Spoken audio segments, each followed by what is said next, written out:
لیکن ہمیں اپنا یہ مزاج بنانا چاہیے کہ اگر آپ کہیں بھی خیر کا کام ہوتے ہوئے دیکھیں تو آپ اس کا ساتھ دیں اور طے کریں کہ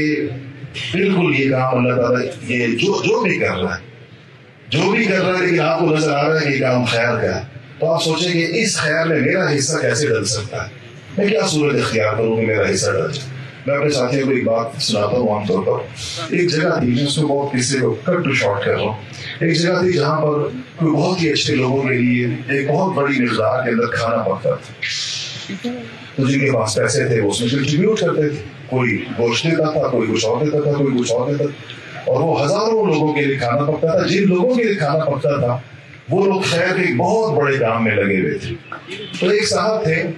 اور ہمارے استاد تھے، وہ کہنے لگے کہ میری عمر 14-15 سال تھی۔ میں سوچتا تھا کہ میں ادھر پڑھتا تھا اور بہت ہی ایک ہمبل بیک گراؤنڈ کے گھر سے تھا، بڑا ہی ہینڈ ماؤتھ میرے والد صاحب کی معیشت تھی، تو وہ میرے لیے بہت ہی محدود سے پیسے میرے استاد کو دیتے تھے، جو میرے اس زمانے میں وہ چلتا ہوا کام اس سے، لیکن وہ کہتے تھے کہ 10 روپے تھے مہینے کے، جو میرے استاد کو دیتے تھے کہ اس کو صبح ناشتے کے لیے پیسے دے دیا کرو، دوپہر کا کھانا اور شام کا ڈنر جو ہے وہ فری ہوتا تھا وہاں، لیکن ناشتہ کرنا پڑتا۔ تو کہتے ہیں میں بھی سوچنے لگا کہ میں یہ جو اتنا کھانا پکتا ہے اتنے لوگوں کے لیے، اور وہ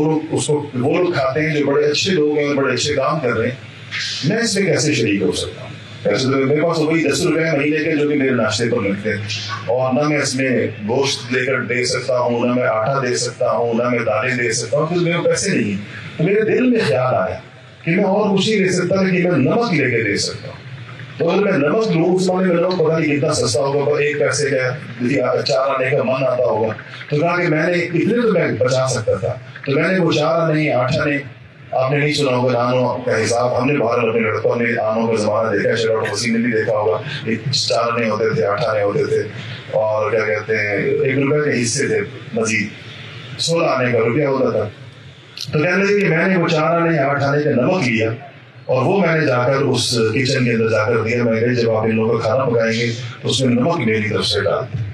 تو یہ ایک منیمم پیسوں سے جو کنٹریبیوشن ہو سکتی تھی، لیکن کہہ لگے مجھے تسلی یہ تھی کہ میں نے یہ 20,000 لوگ کھانا کھا رہے ہوں گے لیکن ہر ایک کی پلیٹ کے اندر نمک میرا ہو، چاہے بے شک میرے لگے 4 آنے ہیں اس میں۔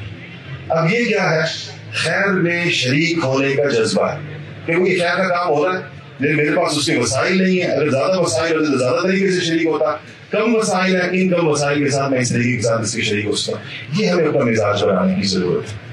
کہ خیر کے کاموں کے ساتھ ہم اس کے معاون ہوں۔ اس کو قرآن نے کیسے کہا کہ تقویٰ اور بر، نیکی کے کاموں کے اندر تعاون کرو، کہا کہ گناہ کے کاموں میں اور اللہ تعالیٰ کے ساتھ بغاوت کے کاموں کے اندر اس میں تعاون نہ کرو۔ یہ قرآن کی بہت صحیح آیت اسی مضمون کے اوپر موجود ہے، جو ہمارے لیے ہمارا ایک لاہ عمل، ہمارے لیے زندگی گزارنے کے طریقہ کو طے کرتی ہے۔ آپ یقین کریں کہ آپ نوجوان جس وقت میرے سامنے بیٹھے ہیں، طالبات بھی اور طلبہ بھی، آپ اگر صرف اس ایک بات کو پکڑ لیں اپنی زندگی کے لیے کہ ہم نے کسی برائی کا حصہ نہیں بننا، ہم نے کسی برائی کو پروموٹ نہیں کرنا، ہم نے کسی برائی کے پگڑے میں اپنا وزن نہیں ڈالنا، ہم نے کسی برائی کا بوجھ اپنے اوپر نہیں لینا، کر کوئی اور رہا ہو ہم کیوں اس کا بوجھ اپنے سر پر لیں، ہم کیوں اس کے ساتھ تعاون کریں، اور ہم نے خیر کے ہر کام میں کسی نہ کسی درجے کی شرکت ضرور کر لی، جو ہمارے بس میں، جس حد تک ہمارے بس میں